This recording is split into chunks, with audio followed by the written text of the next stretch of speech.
أهلا بكم. في هذا الدرس سنتعرف على الفرق ما بين abréviation sigle و acronyme. abréviation sigle acronyme.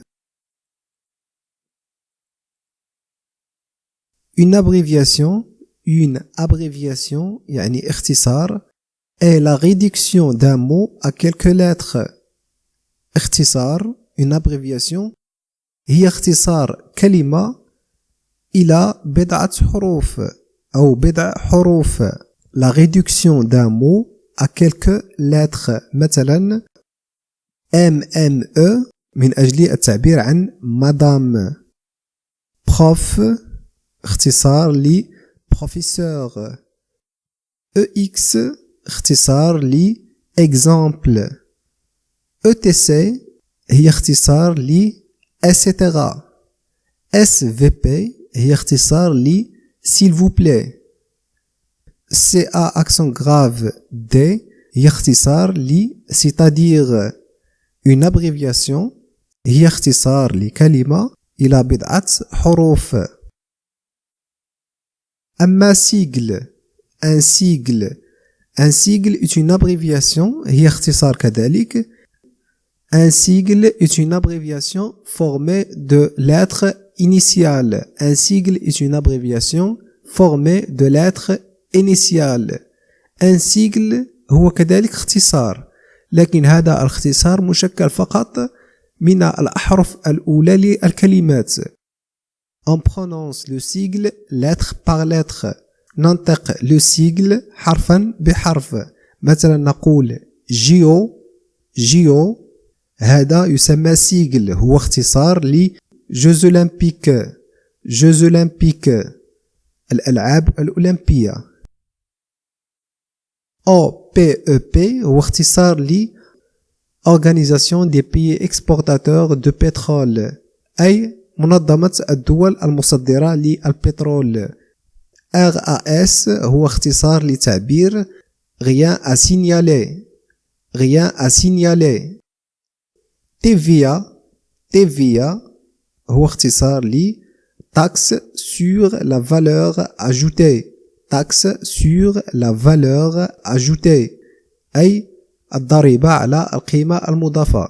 إذا un sigle هو اختصار مشكل من الأحرف الأولى للكلمات، وهذه الأحرف تنطق حرفا بحرف، كل حرف على حدة. ولدينا أخيرا un acronyme mot formé d'initiales ou de syllabes de plusieurs mots، أي هو كلمة، يعني acronyme هو كلمة وليس فقط اختصار، كلمة formé d'initiales مشكل من الأحرف الأولى للكلمات، ou de syllabes هو مقطع لفظي. إذا l'acronyme هو كلمة مشكلة من الأحرف الأولى للكلمات أو من المقاطع اللفظية للعديد من الكلمات. désigne selon le petit Robert، يشير حسب le petit Robert القاموس المعروف le petit Robert. un sigle prononcé comme un mot ordinaire، يعني حسب le petit Robert فإن un acronyme هو نفسه un sigle، هو نفسه sigle، غير أن الفرق هو أن l'acronyme est un sigle prononcé comme un mot ordinaire، أي أننا ننطق l'acronyme ككلمة عادية comme un mot ordinaire، عكس le sigle. في le sigle ننطق كل حرف على حدة. ومن أجل الفهم أقدم لكم مثالا. SIDA، le mot SIDA est un acronyme، هو كلمة شكلت من الأحرف الأولى ل syndrome d'immunodéficience acquise، أي داء فقدان المناعة المكتسبة. إذن سيدا شكل من الأحرف الأولى لهذه العبارة S I D A. هنا شكلت كلمة هي عبارة أولا على un sigle كما رأينا في تعريف le sigle، غير أن le sigle هنا ينطق ككلمة عادية، وعندما ينطق ككلمة عادية يسمى acronyme. أعطيكم مثال آخر. OVNI هنا OVNI هي اختصار ل objet volant non identifié objet volant non identifié هي شيء طائر غير معروف. مثال آخر وهو مثال مشهور جدا يونسكو هذا الاختصار هو اختصار لاسم منظمة الأمم المتحدة للتربية والعلم والثقافة، هو اختصار لاسمها باللغة الإنجليزية.